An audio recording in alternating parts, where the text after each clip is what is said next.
আসসালামু আলাইকুম ওয়া রাহমাতুল্লাহি ওয়া বারাকাতু। ইয়া জাল জালাল ওয়াল ইকরাম।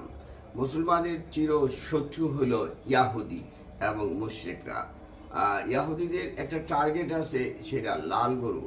সেই লাল গরু তারা 2000 বার খুঁজতে খুঁজতে আমেরিকাতে সে পেয়েছে চারটা। চারটার ভিতরে দীর্ঘদিন রাখার পর দেখা গেছে বাসাই গেছাই করিয়া দুইটা কালো পশম বেরিয়েছে।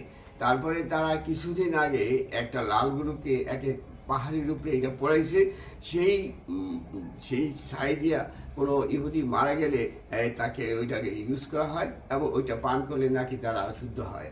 এবং তাদের ধারণা পৃথিবীতে এক সময় তারাই এই পৃথিবীকে শাসন করব। তাই আমাদের কোরআনের ভাষায় এগুলো মিথ্যা। আমরা ইহুদি নাসাদারদের বর্বর নির্মম যে ইসরায়েল হত্যাকাণ্ড হচ্ছে, তার জন্য আমরা মুসলমান হিসেবে নিন্দা জানাই। আপনারা সবাই নিন্দা জানাবেন। আপনারা অবশ্যই মুসলমান হিসেবে তাদের বিরুদ্ধে সোচ্চার হবেন।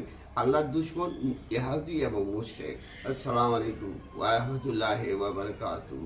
ইয়া জাল জালালি ওয়াল ইকরাম।